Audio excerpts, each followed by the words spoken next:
Welcome back to the channel, ladies and gentlemen. Today we've got a tactic called the 5-3-2 Union Berlin. This is the version 5 version of the tactic. It is from someone called RPJ Football. He does have his own YouTube channel. I'll link that in the description below. And he does have some videos. He's got some great images. And he's got a pretty nice write-up on it, basically saying this tactic aims to utilize the wide areas through attacking wingbacks who look to carry the team forward before looking to cross. So he's got a little bit more information. Definitely check this out. I want to see how it works with our three teams of Liverpool, Aston Villa, and Ipswich Town in just a minute. But right now, it definitely looks like it's utilizing more the Union Berlin style players. Obviously, this is made for Union Berlin, so we're going to see how well it does in the Premier League, but I'm not expecting 100% wonderful things just yet. But we are going to start off with the tactic itself. A sweeper keeper in defend, wide center backs on the left and the right with a ball-playing defender in the middle, wing backs on the left and right, deep-lying playmaker sandwiched in there, a Mazzala and a CM in attack up front, and then a target forward in support, an advanced forward sitting next to him in attack, balanced mentality, in possession attacking with his wide, approach play pass into space, focus play down the left and the right, passing directness slightly more direct, tempo is higher, mixed crosses and run at defense. In transition, regroup this time around, counter and distribute quickly, distribute to the center backs. Usually we see the counter press, but this time it has changed. Mid-block line engagement to a lower defensive line, a much deeper line there. Trigger press less often, drop off more, and trap outside. However, how does this do for our three teams, starting with the two Premier League sides? Well, as you can see, unfortunately, it didn't work all that well. 74 points for Liverpool, about 10 or so points less than what we usually expect them to be at. But what is it? 22, 8, and 8. 83 goals, though, almost tops the league. 96 for Man City. Wow. Tottenham winning the league. See, this is where FM just kind of does its own thing. Aston Villa in the Europa League, so they must have won the Conference League, but 13th place, not great for them. 49 points, definitely not worth it for them. Liverpool's schedule unfortunately sees them out against Arsenal 2-3 in the EFL Cup semi-final first leg, 1-2 in the second leg, and then out of the FA Cup against Chelsea 0-1. And sadly, not even getting out of the Europa League round of 16, 1-2 loss to Salzburg after a 0-0 draw away from home. No trophies this season. So unfortunately, I mean, you do have some goals. 26 for Nunez, Salah with 20, 16 though for Jota.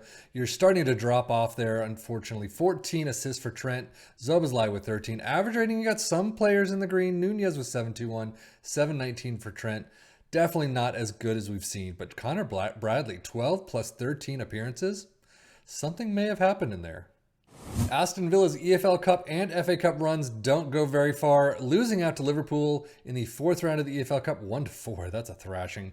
And then 0-3 to Huddersfield. That's a thrashing as well in the fourth round replay. But all of their eggs did go into the Europa Conference League final, 1-0 over Fiorentina. They did beat Fenerbahce, Club Brugge, and then a lot of other teams that they should have beaten anyway. But you know, they weren't big matches. They weren't strong matches. Fenerbahce 5-2 and on aggregate is a big deal, but I mean 1-0 to Fiorentina, and I mean you're in the Europa League next season, which is great after coming in 13th place, but still you would have liked to have done better. Diego Carlos this time with 56 appearances for Aston Villa. Ollie Watkins with 30 goals. No one else in double digits.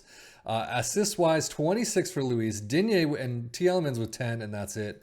Average rating, not a lot there. Martinez gets 706. 706 for Luis as well. Data hub wise, attacking just not there as what we've seen. I mean, you've got some better numbers than Premier League average in most cases except cross percentage, but team defending fantastic it looks like. But attacking wise, yeah, it's just nowhere near what we've seen before. And if we go to Aston Villa's data hub, ow, that hurts. Stats wise, they're really not here. 83 goals for Liverpool. Aston Villa was 62. Fewest shots, you got Liverpool in there, and then most shots for Liverpool in 5th, and that is it. Changing things over to the championship side, unfortunately, Ipswich Town down in 13th. They're expected to be in 10th or 11th. Definitely not doing anywhere near as what they should be doing, and nowhere near promotion playoffs. Yeah, they're out pretty quickly and everything. Squad-wise, though, yeah, definitely not expecting much. 23 goals for Hurst, Broadhead with 19.